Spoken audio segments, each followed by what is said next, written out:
Le froid de retour cette semaine sur la région. Les températures devraient chuter à partir de mercredi. Situation toujours difficile pour les sans-abri.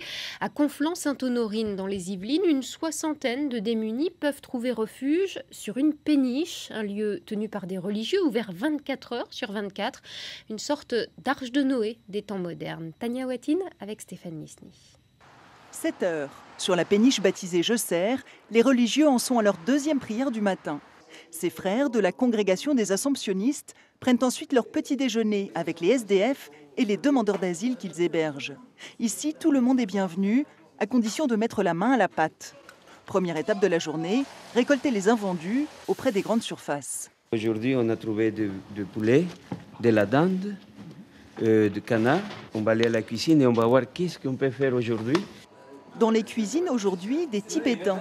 Victimes de la répression chinoise, ils demandent l'asile en France. Une procédure longue, alors pendant des mois, ils sont nourris et logés sur la péniche. Pour Jean-Jacques, 57 ans, la péniche aussi est un refuge. Ce menuisier a glissé socialement après le décès de sa compagne. Depuis, il se reconstruit et dort ici pour ne pas payer l'hôtel. Le temps que je redémarre bien, là, pour me trouver un toit définitif, quand même, un studio, un petit appart. J'espère. Une soixantaine de personnes, dont beaucoup d'étrangers et quelques enfants, vivent dans ces petites cabines. Mais le but est qu'ils en sortent.